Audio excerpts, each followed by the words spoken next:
All right, what is going on, everybody? Welcome back to another day of SaberSim's DFS Office Hours. Thank you for tuning into the stream today. Whether you're watching me live here or you're watching the recording back on YouTube after, appreciate you being here and supporting the show. If this is your first time watching the show, and I know we are continuing to get new viewers here on the show every single day, this is a live Q&A style DFS show where I answer questions from our users about how to use SaberSim, about DFS strategy, whatever you guys want to talk about. This isn't so much of a picks or a tout type show, right?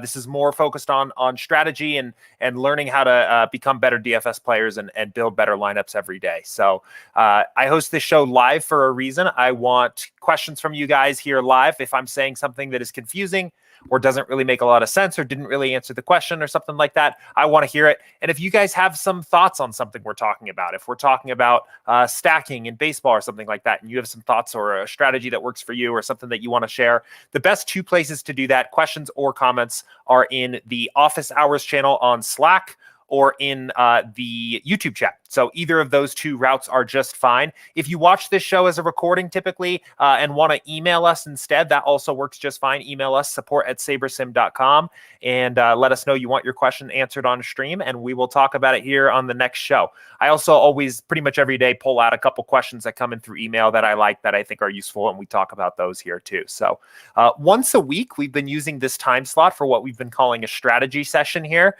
We've got quite a decent queue of past strategy session episodes now here. We've been doing this for a couple months, but we've been hitting the baseball content really hard. So if you have been playing baseball DFS, highly recommend checking those out. We did one on our baseball model. We had Matt and Will on talking about how the model works. We've had Max on a couple times here talking about general lineup building strategies and research processes. We had Chris talking about baseball showdowns, and I had Danny on here last week talking about how to navigate weather games in baseball DFS, which it seems like it is now like 5 straight days of nice weather, which is great. So I know as soon as we have one of those days where there's a bunch of weather games on the slate again, that video will be useful for you guys. So those are all up on our YouTube channel.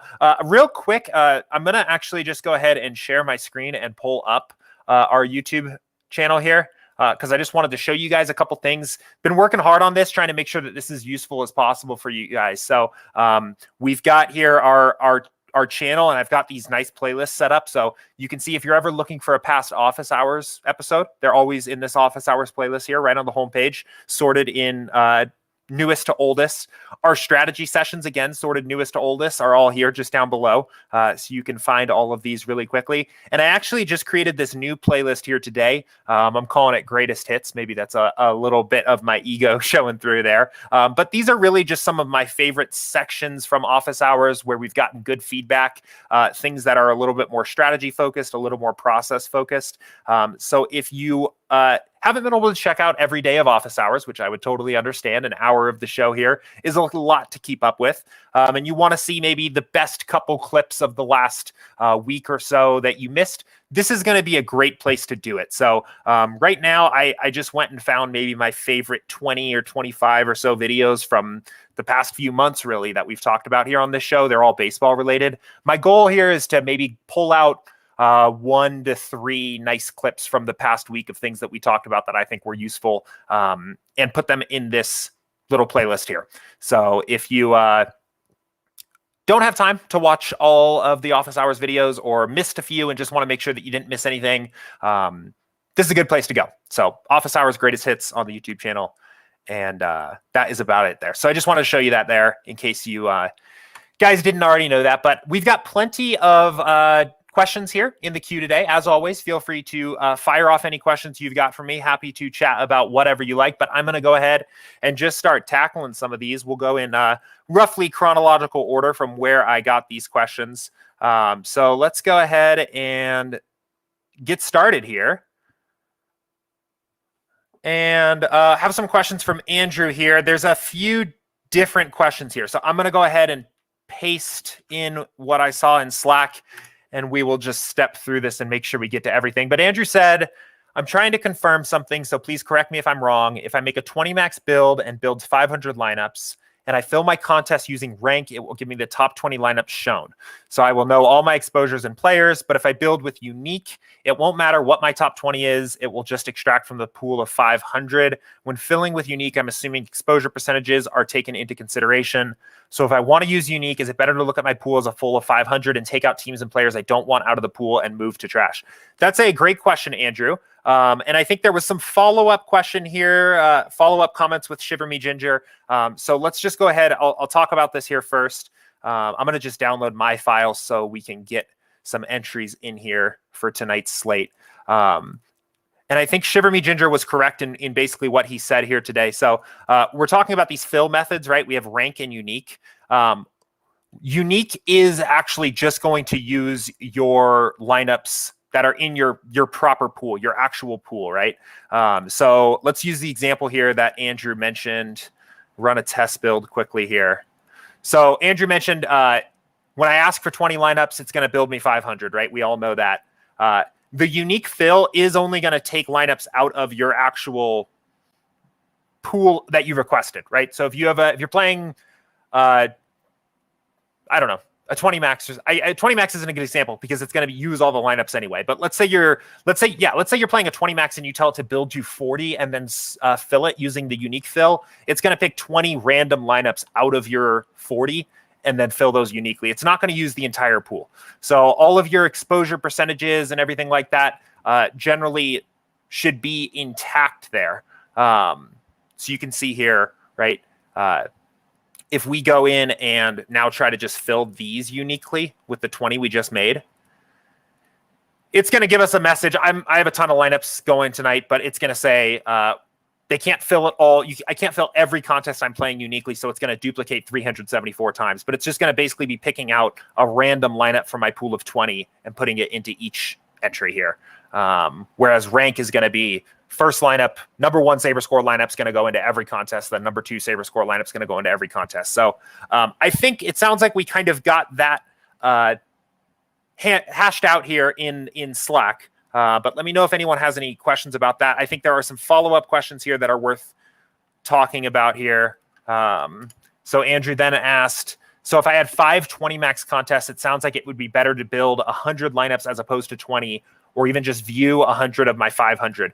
Yeah, so if you wanted to use the unique fill and you're playing 5 20 max contests and you want to be spread out, right? You want a single unique lineup in every entry that you have there. I would recommend just starting here. You can still use the 20 max settings because you're playing 20 max contests, but I would say you just want 100, not 1,000. And what it's going to do is it's probably going to end up building you a little bit extra here, maybe 1,000 total lineups since you're asking for more. You build 100 and then enter those uniquely using the unique fill method in the entry editor. And that's going to mean you have each one of your 100 lineups you built is going to go into one entry in a 20 max contest, and there will be no duplication.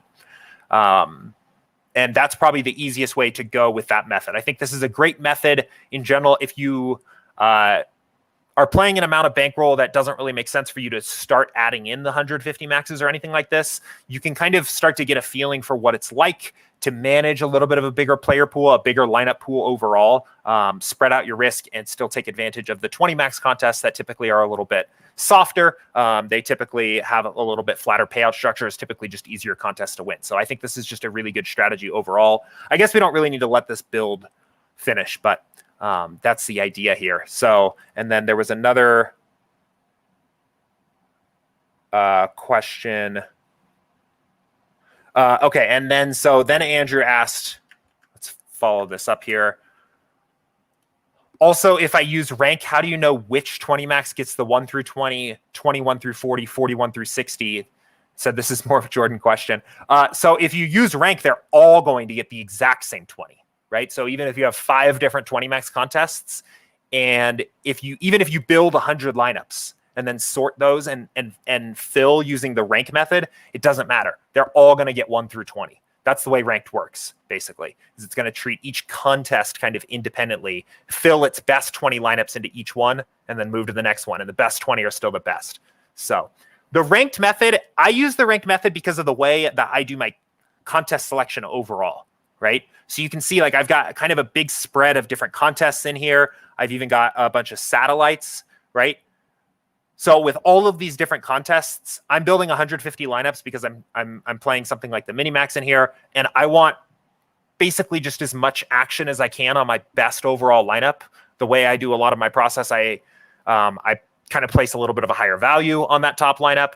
I want to know that it is, because I'm playing like these things that are like these contest things where I think first place in this contest wins like $7. I don't want to use a unique fill. Again, this is kind of just my approach to contest selection. I want the first lineup that goes into this contest to also be the first one that goes into the quarter jukebox and the mini max, and it fills the seats and the satellites, right? That's kind of just in general my approach overall. But if you were playing just something like maybe the quarter jukebox and all of these dime times, I would absolutely at that point use a unique fill method instead, because the payout structures are similar enough. I want to get as spread out as possible. I want to give myself as much opportunity to win one of those contests as possible. So two kind of different approaches. That's why we have the different fill methods there overall.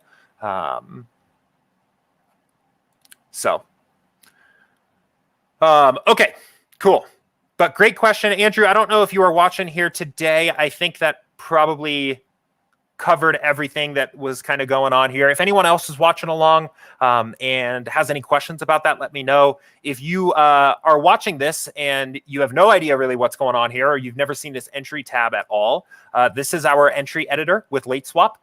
I highly recommend checking this out if you haven't already. And if you're playing multiple contests a night, it is extremely, extremely valuable. Probably one of the, I mean, just again, maybe coming across a little biased here, but there's no one else that has anything like this. And if you want to add it, we have a free trial that you can try in the upper right. If you hover your email address and then click account management, you will see an option here that says, so 30-day trial, which is pretty awesome. You get to try it for a whole month. Only $19 a month after that. Seriously, is worth way more than that. So highly recommend checking it out if you haven't already. And if you are playing a single contest a night, it can be pretty easy to edit with CSVs, but I couldn't possibly do this approach to contest selection or entry management without the entry editor. So really recommend it. But cool. I see some questions are trickling in here on YouTube, guys. I will get through everything. I promise I'm going to continue rolling. I wrote a lot of questions that came in through Slack this morning. So I'm going to just go ahead and keep rolling on those first, handle this chronologically, and then we will wrap back around. So a question from Marlon here in Slack, and he said, how do I lock in my batting order? So I know there was some discussion in the baseball chat this week about batting order. And we do have a tool that kind of allows you to do that. So I will first show you how to do that. When you click new build, you've got your build settings here. You can click stacking. You will need to set some kind of stack rule here for the batting order to work, right? So I would say first, if you know that for whatever reason, you don't want to play 8 and 9 hole hitters on any team, the easiest way to do that is going to be to just sort. You can click this column here and sort by batting order position, and then just quickly run through these and just X people out. It's going to be a little bit tedious, but that would just be like the brute force method of doing this. If you're more concerned with your batting orders and your stacks, so for example, I know we had a user here on at one point that was talking about how he likes to run 5 stacks, so you can set 5 and only order spots 1 through 6 in the order. So you can deselect 7, 8, 9.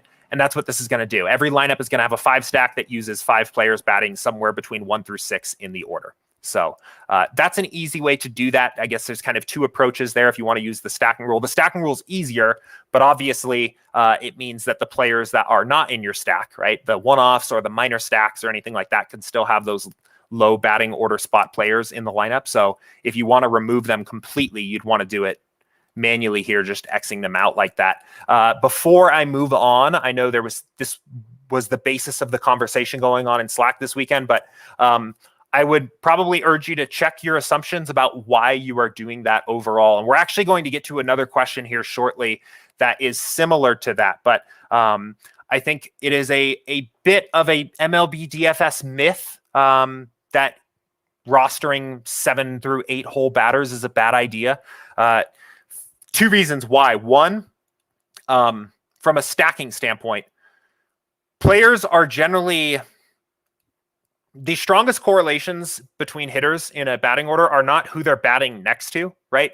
The first hitter, the the leadoff hitter getting on base, and then the 2-hole hitter getting on base, and the 3-hole hitter getting on base, and the cleanup guy knocking all those runs in, right? That's great when that happens. And that is a form of correlation, but the greatest correlative impact between hitters in baseball DFS is from the fact that when any hitter gets on base and fails to get out, it provides all the other hitters in the order with 1/9 of an additional at-bat. And that stacking component as the game goes on, that is the biggest correlative impact between players. And that's why stacks that are like 1, 3, 6, 7, 9 can be successful, because those players still are very heavily correlated with each other. The second point is that I think players batting lower in the order typically have higher ceilings than would be expected, right? Like, let's take a look at the Red Sox, who have our highest total tonight so far, tied with the Twins. So we'll look at the Red Sox people in the order, and then let's even look at their ceiling outcome, right? Or their 85th percentile outcome.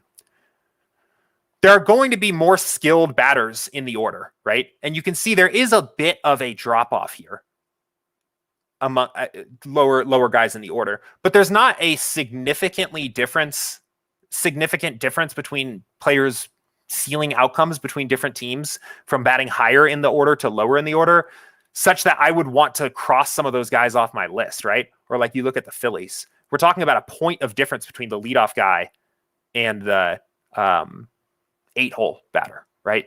So these guys still possess the same ceilings. They typically are going to get the same number of at-bats. They might get one less depending on the way the game plays out, which I think can be a factor. But I just think you opt yourself out of lineup constructions and stacking options and things like that unnecessarily by setting those kinds of rules. So definitely something to consider there. And I could kind of continue to go on here. I mean, I think those batters batting lower in the order are often disproportionately owned, even on the chalkiest teams. Like, I know the Twins are going to be chalky tonight, right? We've talked about here before, a way to play the Twins and get different are to play some of the guys lower in the order, right? And a lot of people don't do that.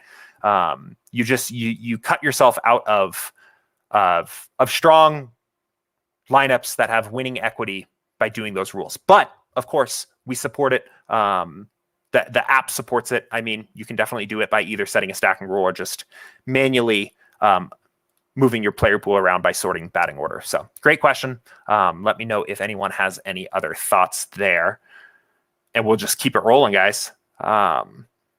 There was a question from Justin here. He was asking about a past video where we talked about using Vegas line movement as a tool to edit projections, or as a resource or a research tool. So I linked that in the Office Hours channel on Slack. I will say here real quick, again, the video I actually linked is the one that is in the greatest hits now. So if you were interested, it is right here. How can I use Vegas line movement to edit projections? This came up in the past, talked about it for almost 25 minutes. So again, check out those greatest hits if you'd like, if you enjoyed these Office Hours sessions. Maybe if there's something that you don't remember seeing there before, some good content in there. So, and then I will just keep us rolling here. Cool. All right. Next question. So this one came in from Jack here. And he said, if I'm setting a stacking rule, should we turn down the correlation slider slightly? I don't think you need to, personally. I think you still want to value the impacts of correlation amongst the players that aren't in your stack, you know? So if you, I don't think you stand to lose anything by leaving it where it is. So like, let's say we were doing this and we were setting a 5-stack rule, and we're just going to say we're only going to play 5 stacks tonight. You still have the 3 other players, and of course the pitchers, where correlations really aren't going to come into play as much, because we have this, we're not going to play batters against the opposing pitcher in almost all slates unless it's like a 2 or a 3 game slate. So that doesn't matter as much, but those 3 other players in the lineup are still going to be correlated with each other. I would say if you want to turn it down a little, I think that's fine. I don't think you're going to gain that much. I don't think you're going to add that much value. I wouldn't turn it off, because then I think you're going to overly value the impacts, or you're going to probably be overweight on like 5-1-1-1 stacks. You're going to lose the impacts of correlation on your minor stacks overall. I would probably just leave it where it is, to be honest. Like, I think it's easiest to just leave it where it is. If you want to set a stacking rule, the thing that's nice about the stacking rule, the reason that we do that is then your entire pool of lineups that we're building already has the stack types that you want. You don't need to go into the post build process and cross off all the 4 stacks or the 3 stacks if you want to play 5 stacks, right? But I would probably just leave correlation where it is, even if you're setting a stacking rule. I do. I know there's been some conversation in the baseball channel recently. I was talking a little bit about what my lineup building process looks like, and on a lot of slates, I find myself setting a 4 stack rule. I don't go as aggressive as a 5 on DraftKings because I'm okay playing 4 3 stacks with 1 1-off, and I'm okay playing 4 2 stacks with 2 1-offs or 4 2 2 stacks, things like that. I don't mind those lineup constructions, but I know I at least want 4, and I just leave correlation where it is because I want the impacts of correlation still to have some value in the rest of the lineup outside of the stack. But that's a good question. I mean, I think you are establishing a base of correlation already in your lineups by setting the stacking rule. So again, I don't think there would necessarily be anything wrong with turning it down a little, but I don't think you gain much. So, but great question. All right, we'll just keep it cruising here. Let me know, anybody. I kind of just motoring through some of these questions, but if anything is a little bit confusing or a little unsure, shout it out, and we'll get to everything today here. This one came in from Ryan here. This is actually in our support channel, so I cross-posted it over to the Office Hours channel just so they were all in the same place. And I copied this entire question because Ryan, I don't know if you're happen to be watching this or not. I'll make sure you get a recorded link here after if you are not, because I was a little bit confused at the first point here. I found some success in elevating the question for Office Hours. It seems like I think maybe there was like a typo or a missed word there, but if there was even just a comment, I'm interested to know what you intended there. But this is the other part of this question is great, and this is kind of what I was leading into with the batting order point. And he said, for Baseball Showdown on FanDuel, it looks like getting to the middle and upper end of the batting order is best. Based on ownership and how variant baseball is, the chances of making more unique is better. Thoughts? Yeah, so let's look at this. And let's look at FanDuel. I don't play too much FanDuel, but we do get a lot of questions about single game slates here in particular. So we've talked about this a fair bit, but I think this is in general a pretty sharp thought, Ryan. I think you're probably on the right path. Again, if we look at we switch the percentile over to 85th to get an idea of what the ceiling outcomes look like. You're going to see for this Braves Mets showdown, right? Ceilings are pretty condensed, right? Obviously, Alonso, power hitter, highest projection at the 85th percentile outcome. But you see a lot of these other guys. We even see VR get mixed in here. He's an 8-hole hitter, right? These ceiling outcomes are not going to be that far apart from one another based on the batting order. And I think these big name guys are going to be the most popular plays. I think if we ran a build here just to see what we were getting, let's try a 20 max. This is probably a little bit more of what the contest would look like. I'm sure we're going to see a bit of an emphasis, or at least a usage of players batting lower in the order here, especially in the util spots. Because FanDuel's single game product is not my favorite. I've talked about that here on stream before.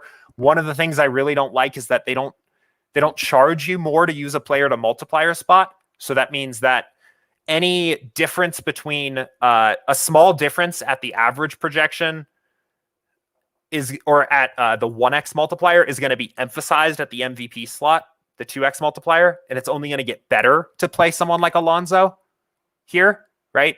Because he is the highest projected hitter, and now you can get him at 2x his projection without paying any more for him. So I think like you're very likely to see that this happens often. I think at the multiplier positions, it might be a little bit hard to get some of those lower guys batting in the order, but we clearly like VR's upside here quite a bit. So you can see we're getting some 8-hole batters here. I would say, like, by and large here, I wouldn't force this rule. I think it's like a sharp observation, and I think you are probably right. I think it is taking advantage of, taking advantage of the game simulations we have and the percentiles to notice that, hey, players across the entire batting order have similar ceiling outcomes in general, but I don't think you need to force it. And I wouldn't necessarily say, like, especially if the builder was telling you to go with Alonso at MVP, right? That might be worth a look. That's the optimal way to play. I think one thing that could be interesting here is just to see what the pool looks like overall. So I don't know. I mean, I think there's what we're looking at here in a single game showdown contest or a single game FanDuel contest, whatever they call them there. I think it's just called single game, right? It's basically saying that of 500 lineups, Alonso's optimal in the MVP slot around 53% of the time. If you do think he's going to be owned at 74% of the time in the MVP slot, I don't think, no, that's just total ownership. That's not MVP slot ownership. I think in some ways you could probably weigh your total exposure in your entire pool against what you think his MVP ownership is going to look like, and then see if you want to get some leverage there on the field. Like if his MVP ownership was going to be 60% or something like that, it might not be a good idea to play him. But I imagine, again, I think Alonso is probably going to be lower than 53% MVP. Again, if you have a better intuition about what FanDuel single game ownership looks like, feel free to move differently here. But I think there's actually leverage on being over on Alonso in the MVP slot, but because I think this is probably more likely to be like maybe 35%, and we think he's optimal 53% of the time. So, yeah, interesting question overall. Again, I think like the main point here. Let me change this back so we can see what we're talking about here. Like, again, yeah, based on like looking at what 85th percentile outcomes actually look like and what the ceiling outcomes look like for players batting in the order and what ownership is likely to do, I think you definitely want to at least include these lower batters in the order and have their upside available to you. So, but very good question overall. I think maybe the last thing to think about here and just to be careful of is value. So if the consensus is that VR is like the best value hitter on the entire slate, sometimes guys like this can be very highly owned because they're cheap and optimizers are going to slam them in pretty easily. But just something to look at. So we did talk a lot about showdown strategy in a strategy session here a couple weeks ago with Chris. We focused pretty heavily on the DraftKings side. Again, I think DraftKings has a showdown product that has a little bit more opportunities to find some edge in there. But if you like baseball showdown, I highly recommend going and checking out that strategy session from a couple weeks ago with me and Chris. Talked about single game and showdown baseball strategy here for about an hour. There's a lot of opportunities to add some value here to your process. So, but great question still there regardless. And then let's see, I've got another question here from Slack from B Crimson 10. All right. And he said, if I import my own projections, should I still use the Smart Diversity slider? I understand how Smart Diversity works with the sim data / projections, but not sure how it affects the lineups when using custom projections. It's a great question. The answer is a resounding yes. You absolutely should still use Smart Diversity. I will tell you what we essentially do when you upload a custom projection. So let's say whether you're doing a single player or every player on the slate, whatever you're doing, the way it works is that when you upload a projection, so say you are taking Luis Garcia down from 18.28 to 16.28, right?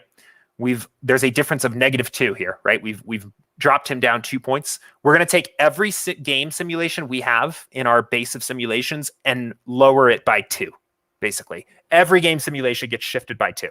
But when you use Smart Diversity and we bucket random game simulations together to determine what a player's projection is, and when we're building every single lineup, right? That's how Smart Diversity works.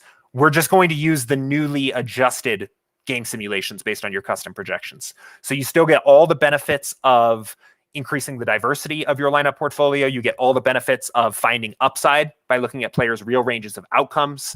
I highly recommend you still keep Smart Diversity up at where it's at, even if you are adjusting projections.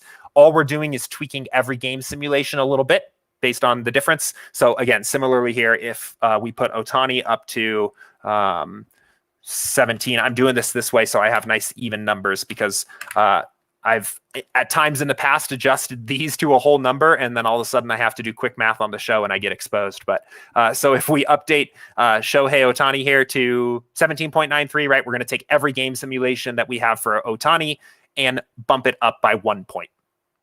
So when he scores 41 points, now it's 42. When he scores 20 points, now it's 21, and so on. So still definitely recommend using Smart Diversity because you get all the nice benefits that you get with that, but it just takes into account your adjustments to the game simulations. So works for batters too. I know I picked 2 pitchers here because we're looking at pitchers, but same deal, works the exact same way for batters. But very good question there. All right, cool. We are through what I had here from Slack, which is great. We're about halfway through here today. I will go ahead and I have one question that came in from email that I wanted to talk about a bit here. So let me go ahead and pull that in. And we'll talk about this kind of general because I think this is maybe just more about general confusion.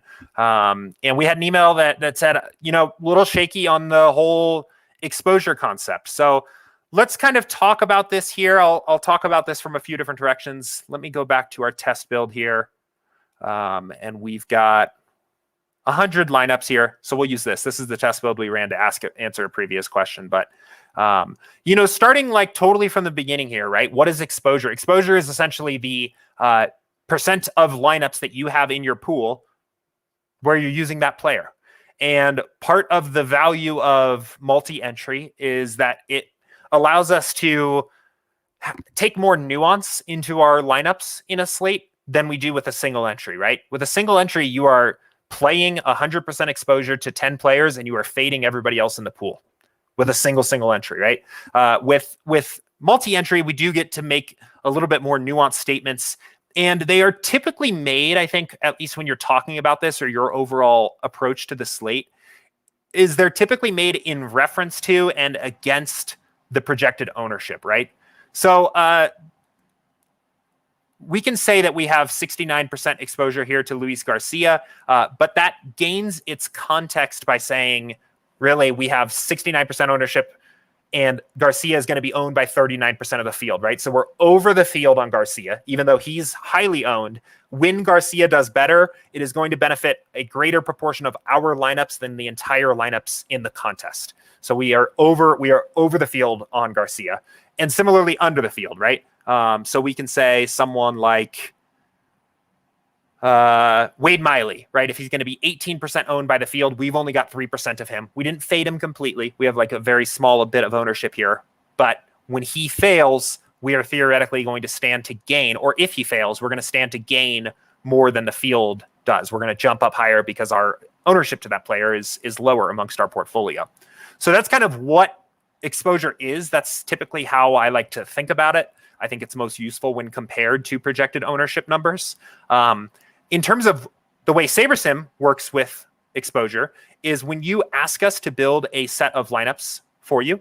So we built 100 here, but sometimes maybe that's 20, maybe it's 3, whatever it is. We're going to actually build a much larger pool of lineups for you so that you can set minimum and maximum exposures to certain players. After the build has already been done, you can do this and your lineup pool will update dynamically for you without having to build additional lineups. So let's say, for example, that this is a good example, right? We have 38% exposure right now to Trevor Larnach in 100 lineups. We have him in 38 lineups. And he's only going to be 5% owned. It may be true that we want to be overweight on Larnach, but we don't want to be, what is this? This is essentially like 8 times the field on him. We can adjust our maximum exposure and maybe say we're going to have 15% exposure to Larnach. And again, this is on the basis of assuming that our projected ownership numbers are totally accurate, right? There's some uncertainty there. But we can adjust our exposures to certain players and reduce exposure or increase exposure to certain players after the build based on how we want to approach the slate. So I know something that a lot of users sometimes do here or that I've experimented with in the past is just reducing exposure to all of your hitters to something like 30% or 30 to 40% or something like that. because hitters are variant, your average hitter on any night's most popular outcome is going to be either 0 or less than 5 points. Maybe you want to be pretty spread out on your exposures to players here or to hitters, and you can just do this in the post-build process. Similarly, I know, again, there's a lot of users out there that like to play a pretty tight pool of pitchers. You could tighten up your pitching pool by either just putting a 0 in for max exposure of low-owned pitchers and just tightening up and reducing your exposure to some of these low-owned pitchers. And now maybe we play a pool of 5 pitchers. You can increase your exposure to a certain player, right? Maybe we are very in on Marquez tonight. We like him against the Angels. He's going to be 22% owned, and we want to be twice the field. We can have 44% exposure to Marquez. All here in the post-build process without building a single additional lineup. All we're doing is we are shuttling in and shuttling out lineups from our pool of 1,500 into our pool of 100 based on the requested ownership or the requested exposure settings here. So that is like a little bit of an overview on what exposure is, a good way to contextualize it against the context of the slate with the projected ownership numbers, and then also how to like make some edits or start making some edits here to your exposures overall. I think that's kind of a good overview overall there, but let me know. I will, I can't remember who asked this question here. Nishan here. If you have any questions, I'll get you a recording of this after I hop off here, but if you have follow-ups there, just shout them out. I'm happy to dive in a little bit more here on exposure strategy or whatever. So I'll just go ahead and click reset there. All right, cool. That is everything I had from Slack and email. So we'll start answering some of these YouTube questions. Thank you for being patient, guys, here. Braden, I saw asked here, are the Blue Jays a must lock tonight? Not how I approach baseball DFS. Here's what I would say is a good starting point, right?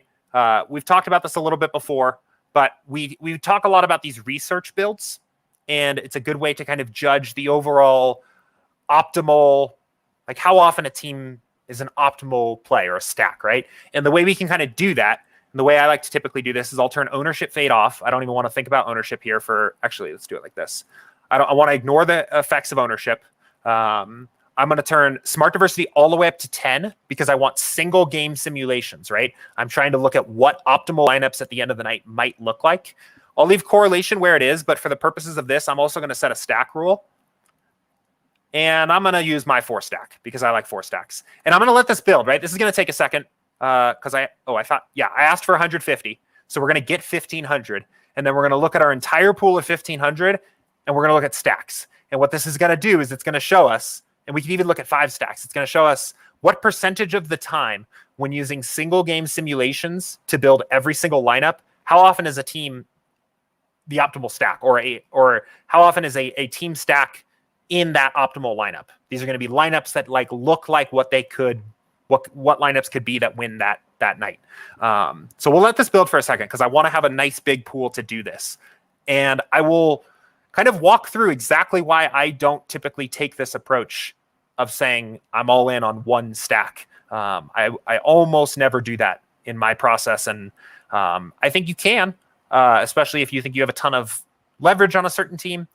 We can talk about what that looks like. If you're only playing like 3 lineups or something like that, I think it can make a lot of sense to stack the same team in all 3. But I don't think I don't think there's maybe ever been a team in the history of baseball DFS that is a must lock into like 150 lineups. Maybe 20. Maybe you could justify it in 20. But we'll give this a second to run through. And if you're interested in this kind of line of thinking or using SaberSim as a more of a research tool, while I have a minute here, we originally started talking about this strategy when Max was on here on a strategy session a couple weeks ago. So that whole strategy session is up on YouTube. It's called Finding the Right Stacks in MLB DFS. We talk about this and other strategies that you can use here to use SaberSim as a research tool. And that's what I'm going to talk about here. So I still had my updated projections here. That's fine for the purpose of showing this off. So I'm going to expand my pool to the full 1,500. So you click that. Now you're viewing this. And what we can do is go look at stacks, right? So Toronto, best stack of the night, right? Must play? Probably not. Only optimal 19% of the time. And it's an interesting way to kind of start changing the way you're thinking about these slates overall, because I think Toronto is probably going to be a very popular team across the industry, right? We can look at our Vegas board. We've talked about this here before. Fantasy Labs has this nice, pretty easy to read Vegas board here on their site, and we can sort by implied live scoring. So, well, actually, this is a little interesting. We have Toronto as the third highest live total here at the moment, which I think, as a very, very crude rule of thumb, I think this can be used as a way to gauge ownership. So I actually think maybe there is a little bit of positive leverage for Toronto if the field thinks they're the third best overall play on the slate in terms of stacks, and we think they're the first best play overall. But they're still only optimal 19% of the time when doing this method. And we can also look at our batters, right? So if we look, you can see just how rare it is that one single batter is optimal. If Guerrero is 18% owned and he's showing up in 14% of these optimals here, that's kind of about like neutral. That's about what we would expect when you're thinking of the uncertainty behind the projected ownership calculation too, right? Like say maybe this is plus or minus 4% either direction, right? There's kind of like a neutral leverage here either way. But I do think it is interesting that if Vegas and the field is likely to think that this is the third best play and we think it's the first best stack overall, I do think it's interesting maybe being a little bit overweight on Toronto. But this is actually very close to like how my research process actually looks and how I start thinking about what teams I want to have ownership to. A team that is like really popping for me right now would be Detroit. If we think they're showing up as the second most optimal team in 1,500 lineups, right? And their implied total is 4.5. They're likely to be pretty low owned compared to their output. And again, that doesn't take into account things like salaries and things like that. There's a lot more narratives. There's a lot more that goes into ownership projections, but that's kind of how I would look at this. So, but this is a useful thing. And again, like it's important to remember what we're actually looking at here. So because we set a stacking rule and we turned ownership off and we turned smart diversity all the way up. So we are getting like random single game simulations. In some ways, you can use these exposures here when you've expanded your pool all the way to 1,500 and you're viewing the entire pool. You can use these exposures almost as a bit of a statement of this is how often that player is optimal if we played the slate out 1,500 times, which is a lot. It's not a huge sample size in the grand scheme of things. But it's a lot. And I use this as a method pretty often in my process. And you can do it for pitchers too, and get an idea of about how often certain players are optimal and so on. So, but anyway, good question. Again, this is kind of just it's my style overall that I'm not likely to lock in a stack. Unless there's like crazy leverage on the field. But this is I think a very good approach overall. These are pretty close right now too on a lot of these guys. So, but anyway, let's keep it rolling. Okay. This came in earlier here. I think when I was talking about my contest selection mix, from Ryan. And he said, would you max out all the single entry tournaments first, even if they are higher buy-in before moving on to higher entry limits? Better pay structure, smaller fields, and pros limited to one entry. Generally speaking, yes. I would say by and large, yes. And if you haven't already seen it, we have a course on our site, on not on the app, but on the actual site, SaberSim.com, under resources, strategy, baseball. And the first thing you'll see is this course, Build a Winning MLB DFS Process. And the first lesson here is about bankroll management and contest selection. So this is 22 minutes. It features Andy walking through the DraftKings lobby and actually identifying what he feels like are the best contests to play based on the number of effective entrants, which is the total number of lineups in the contest divided by the maximum that one player can play. Gives you an idea of how many people could play it if everyone was maxing it out, right? We recommend people stay over contests that are 1,000 effective entrants or more because they are softer. We recommend finding contests that have generally flatter payout structures and contests that are lower dollar entry, especially lower than $3 to start. So Ryan, I mean, I think your overall approach here is sound. Single entry tournaments in general are probably some of the softer contests that you can play.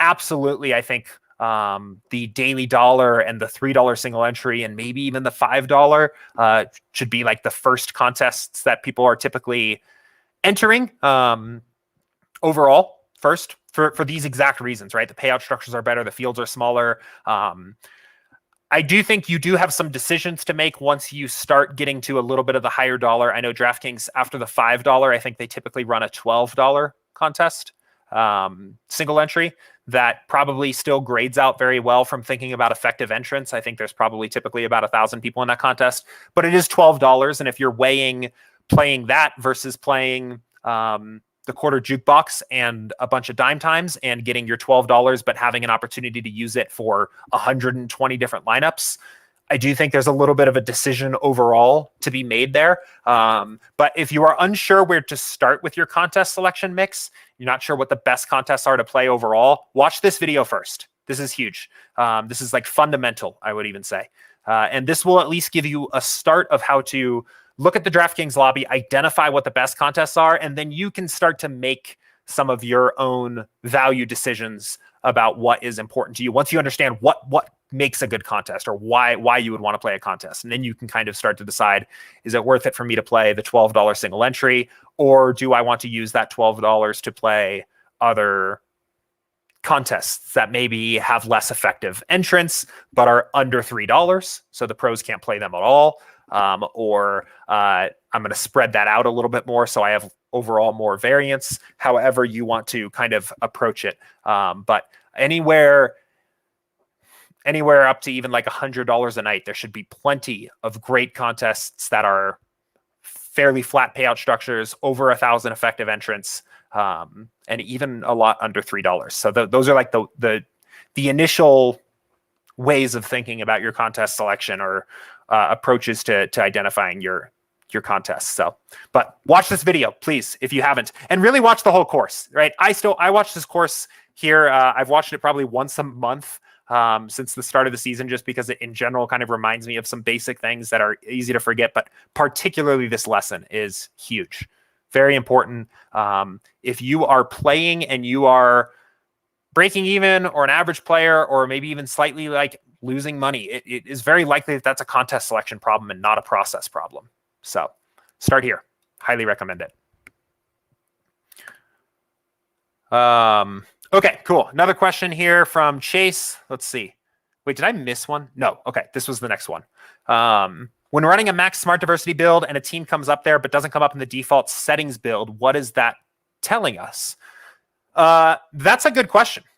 So, I mean, that could be indicative of a few different things. First of all, one thing to remember is that there's just way more lineups here. So almost every team is going to show up somewhere, right? I actually think every team does show up here. 1, 2, 3, 4, 5, 6, 7, 8, 9, 10, 11, 12, 13, 14. Every team shows up.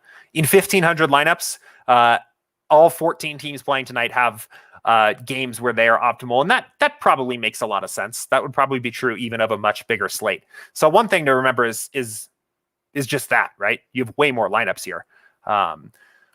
It could mean a couple other things outside of that. I mean, if one of your top elite teams was showing up in your max smart diversity build and wasn't showing up with default settings, I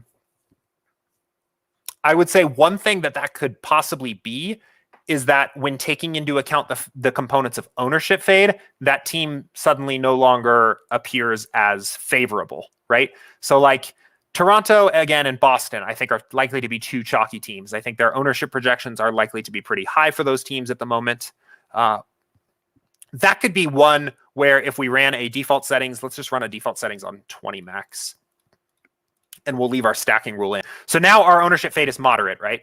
And now let's see. So now we're telling the builder to weight the factors of ownership somewhat. Let's just see what we get out of this. What the first thing that comes to mind when looking at this question is that would be an ownership thing, where the builder says, yes, this team is optimal 20% of the time, but they're going to be the highest owned team on the slate, and we're going to play less of them now.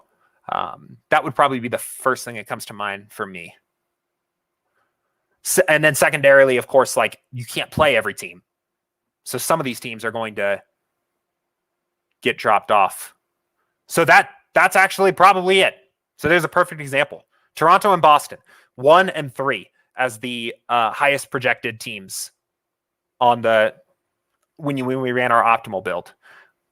But when we run our build on default settings for a 20 max, we don't get either of the two. Well, we get one Toronto lineup.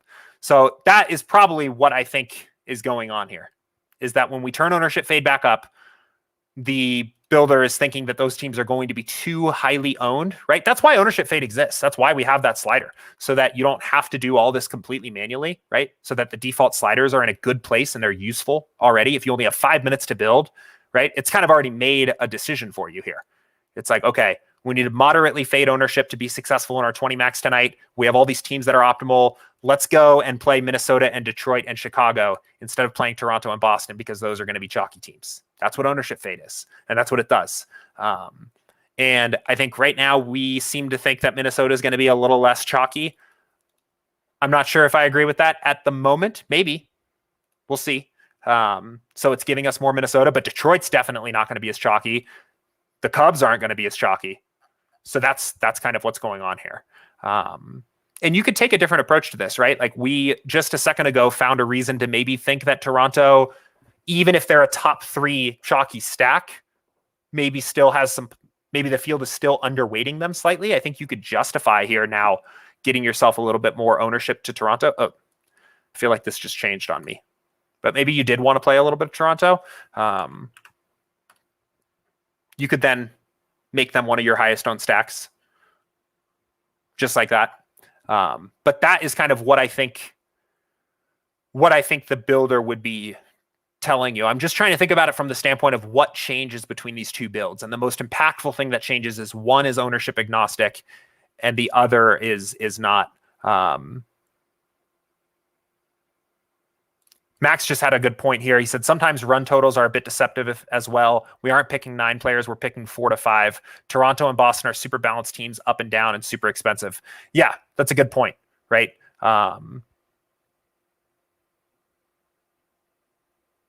Right.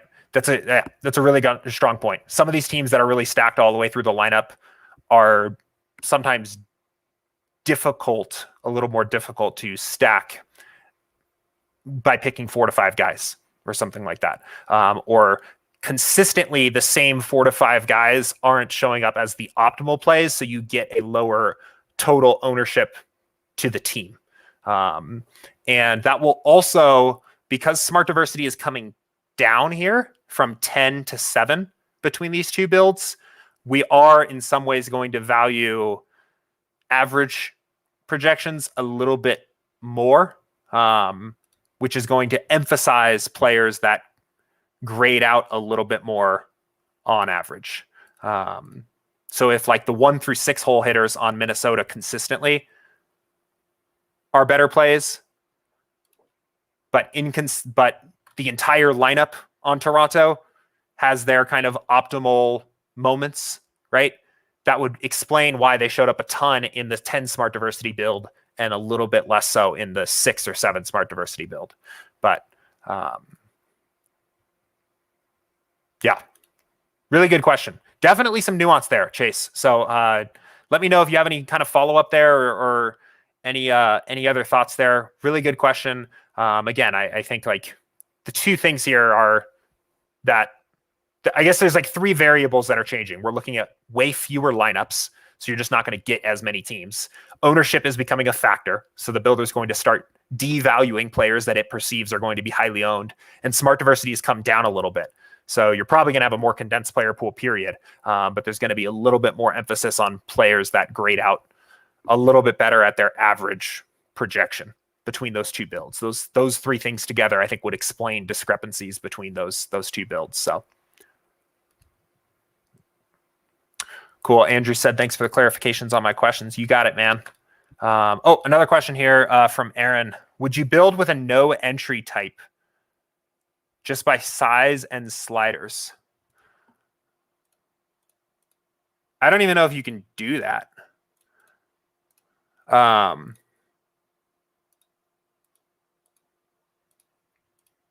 don't even know if you can do that. I mean, I would say in general, and we've talked about this here a little bit before. Let me look. 736, 724, 635. I don't even know if you can actually just do no entry limit. I think you have to have these set somewhere. I will say two things. One, just as a reminder, these, apart from setting the defaults where they're at, don't actually have an additional function.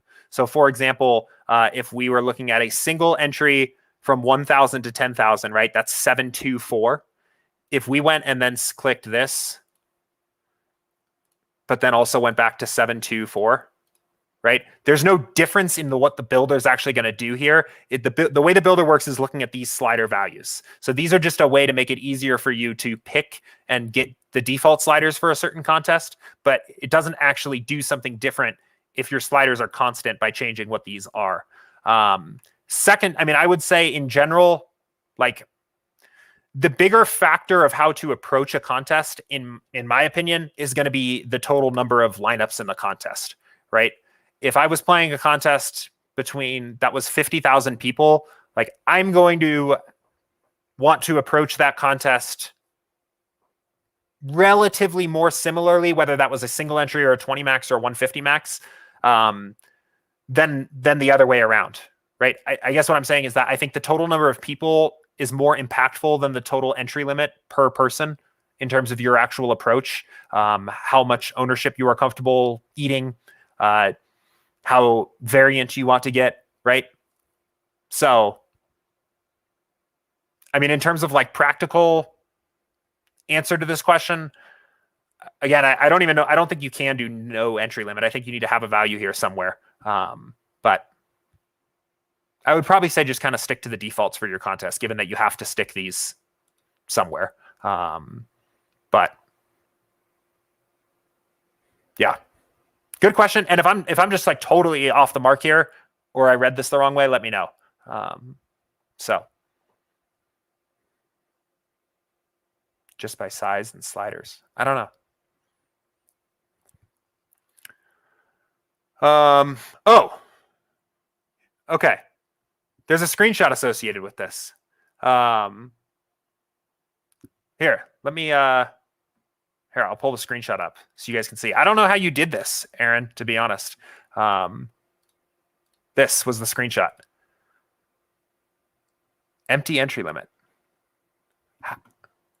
Am I crazy? How do you do that? I don't know how to do that.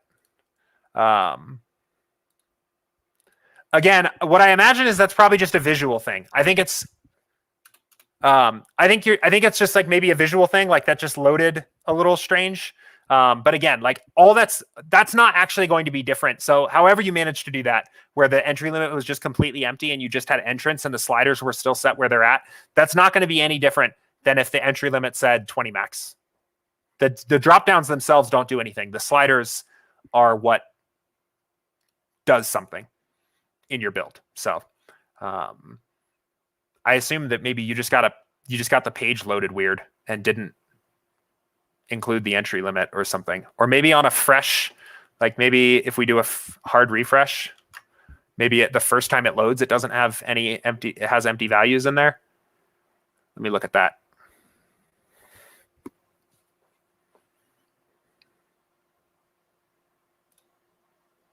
Yeah, I don't know. But it's just a visual thing. It won't make a difference in your build. So, oh, Mike's helping me out here. If you change the style to cash, then back to GPP, the entry limit stays blank. Let's try it. Okay, we go back. Interesting.